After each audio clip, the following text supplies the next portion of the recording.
Hello friends, welcome to தங்கப்பெண்ணே. இன்றைக்கி வீடியோவில் என்ன பார்க்க போகிறோன்னு பார்த்தீங்கன்னா, நம்ம ப்ளவுஸ் எல்லாம் எப்படி புதுசு போல் மெயின்டைன் பண்ணுறது அப்படின்னு தாங்க பார்க்க போகிறோம். நம்ம வாங்கி கொஞ்ச நாள்லேயே பார்த்தீங்கன்னா அந்த காட்டன் ப்ளவுஸஸ்லாம் வந்து சாயம் போயிடும். ஸோ அந்த மாதிரி சாயம் போகாமல் இருக்கிறதுக்கு என்னென்ன டிப்ஸ் ஃபாலோ பண்ணலாம், எப்படிலாம் அந்த ப்ளவுஸஸை நம்ம மெயின்டைன் பண்ணி புதுசு மாதிரி வச்சுக்கிறதுன்னு பார்க்கலாங்க. நம்ம ப்ளவுஸஸை டேரெக்டாக நம்ம எப்படி நார்மலாக துணி வாஷ் பண்ணுறோமோ அந்த மாதிரி வாஷ் பண்ணக்கூடாதுங்க. ஏன்னா இந்த ப்ளவுஸஸில் பார்த்தீங்கன்னா டிட்டர்ஜென்ட் வந்து டேரெக்டாக படக்கூடாது. நம்ம லிக்விடோ இல்லை டிட்டர்ஜென்ட் பவுடர் எது யூஸ் பண்ணுறீங்களோ அது டேரெக்டாக அந்த துணியில் பட்டுச்சு அப்படின்னா சீக்கிரமாகவே அது வந்து கலர் சேஞ்ச் ஆகிடுங்க. ஸோ வெளுத்து போன மாதிரி தான் ஆகும். அதனால நம்ம எப்படி இதை வாஷ் பண்ணுறது அப்படின்னு பார்க்கலாம். நீங்கள் மிஷினில் வாஷ் பண்ணுறீங்க அப்படின்னா டேரெக்டாக இந்த ப்ளவுஸை எல்லா துணி கூட போடுற மாதிரி போடக்கூடாதுங்க. இதை வந்து நீங்கள் ஒரு மஞ்சப்பை எடுத்துக்கோங்க. அந்த மஞ்சப்பையில் இந்த ப்ளவுஸஸை நீங்கள் எந்தெந்த ப்ளவுஸ் துவைக்க போகிறீங்களோ அதை வந்து அந்த மஞ்சப்பையில் போட்டு நல்லா நாட் மாதிரி போட்டு கட்டி விட்டுருங்க. இல்லைனா ஒரு கயிறு ரப்பர் பேண்ட் கூட போட்டு நல்லா கட்டி விட்டுருங்க. அந்த பையை எடுத்து நீங்கள் மிஷினில் போடணுங்க. நார்மலாக துணி எப்படி போடுவீங்களோ அந்த மிஷினில் இருக்கிற துணி கூடவே இந்த மஞ்சப்பையும் போட்டு நீங்கள் துவைச்சிங்க அப்படின்னா டேரெக்டாக வந்து அந்த ப்ளவுஸ் மேலே அந்த டிட்டர்ஜென்ட் படாது. ஸோ ஆனாலும் நல்லா அழுக்கெலாம் போகுங்க. ஆனால் டேரெக்டாக டிட்டர்ஜென்ட் வந்து ரொம்ப படாது, லைட்டாக தான் படும். பட் நார்மலாக வாட்டரில் நம்ம எப்படி வாஷ் பண்ணுறோமோ அந்த மாதிரி வாஷ் பண்ணிக்கலாம். இப்போ நான் இதே மாதிரி தாங்க வாஷ் பண்ணியிருக்கேன், காமிக்கிற பாருங்கள்.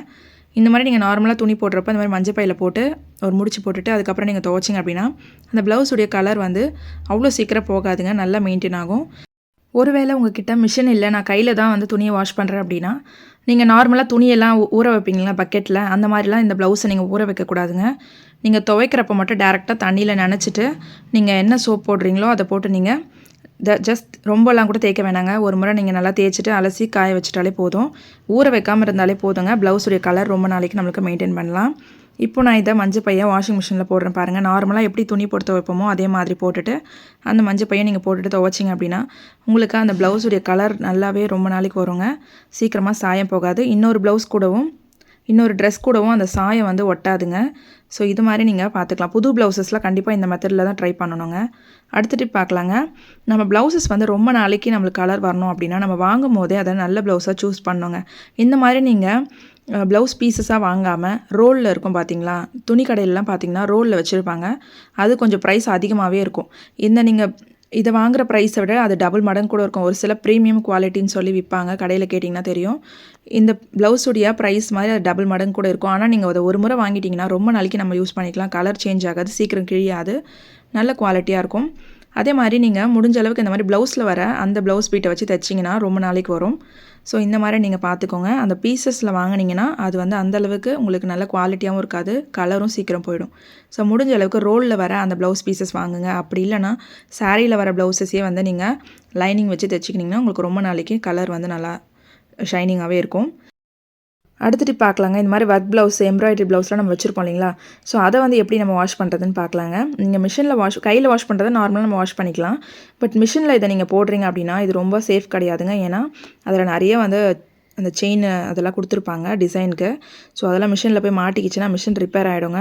ஸோ அதனால் இதே மாதிரி நீங்கள் மஞ்சள் பையில் போட்டோ அப்படி இல்லைன்னா தலகாணி உரம் இருந்தால் கூட எடுத்துக்கோங்க. நிறைய ப்ளவுஸ் இருக்குன்னா தலகாணி உரையில் போட்டு கூட நீங்கள் கயிறு போட்டு கட்டிட்டு நீங்கள் அந்த மிஷினில் போட்டுக்கலாம். அப்படி இல்லைனா மஞ்சள் பையை எடுத்துக்கோங்க. அதில் நீங்கள் நல்லா முடிச்சு போட்டுட்டு நீங்கள் வாஷிங் மிஷினில் போட்டு துவைக்கிறப்போ எந்த டேமேஜும் ஆகாது. நான் என்னுடைய ப்ளவுஸஸ்லாம் இப்படி தாங்க துவைக்கிறேன். ஸோ இது மாதிரி ஒர்க் ப்ளவுஸஸ்லாம் நம்ம துவைக்கணும், கையில் துவைக்க டைம் இல்லாத டைமில் இந்த மாதிரி நீங்கள் மஞ்சள் பையில் போட்டுட்டு வாஷிங் மிஷினில் போட்டிங்கன்னா ரொம்ப சேஃபாக இருக்குங்க.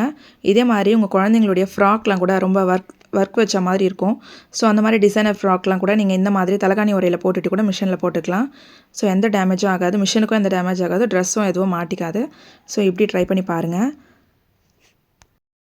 அடுத்த டிப் பார்த்தீங்கன்னா, நம்ம ப்ளவுஸஸில் சீக்கிரமாகவே இந்த ஹூக் வந்து கொட்டி போய்டுங்க. கொஞ்ச நாள் பார்க்க புதுசு மாதிரி தான் இருக்கும். அதுக்கப்புறம் யூஸ் பண்ணிகிட்டே இருந்தோன்னா தண்ணியெல்லாம் படுறதுனால சீக்கிரமாக அந்த ப்ளவுஸ் வந்து துருப்பிடிக்க ஆரம்பிக்கும். துருப்பிடிச்சதுனால அது உடைய ஆரம்பிக்கும். ஸோ அந்த ப்ளவுஸஸில் இருக்கிற அந்த ஹூக்கெல்லாம் ஈஸியாக உடஞ்சி கொட்டிடும்.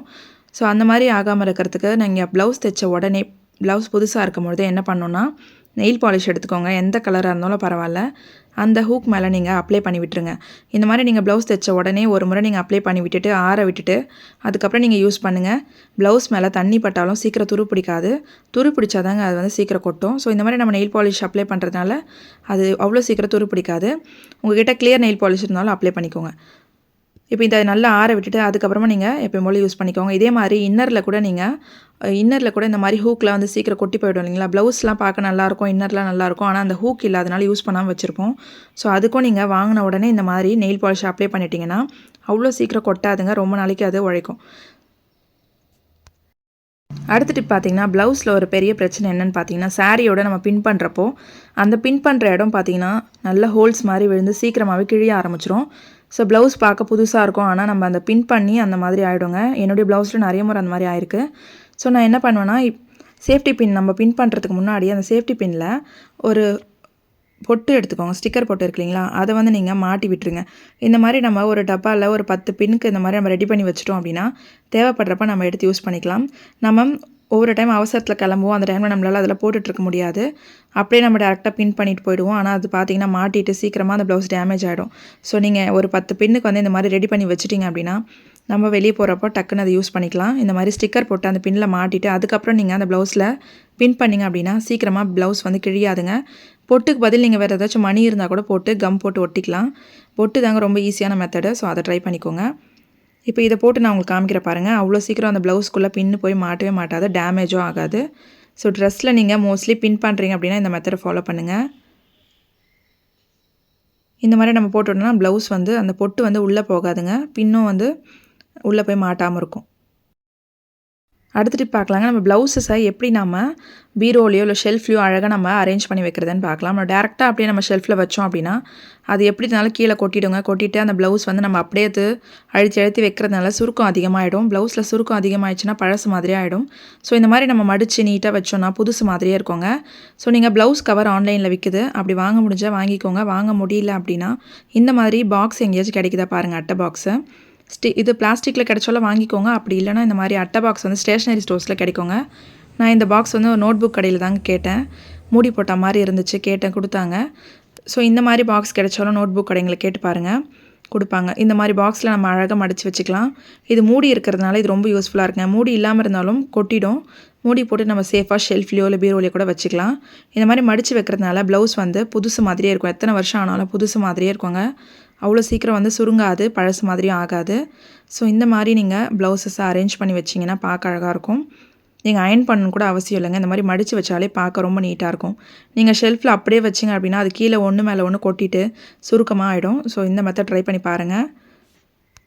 ஓகே ஃப்ரெண்ட்ஸ், இந்த டிப்ஸ் உங்களுக்கு யூஸ்ஃபுல்லாக இருக்கும்னு நினைக்கிறேன். இந்த வீடியோ பிடிச்சிருந்தா ஒரு லைக் கொடுங்க. உங்கள் ஃப்ரெண்ட்ஸ் அண்ட் ஃபேமிலிக்கும் ஷேர் பண்ணுங்கள். இந்த மாதிரி யூஸ்ஃபுல்லான வீடியோஸ்லாம் மிஸ் பண்ணாமல் பார்க்க நம்ம சேனலை மறக்காமல் சப்ஸ்கிரைப் பண்ணி வச்சுக்கோங்க. அப்போ தான் நான் போடுற வீடியோஸ் உங்களுக்கு நோட்டிஃபிகேஷனில் வரும். தேங்க்ஸ் ஃபார் வாட்சிங்.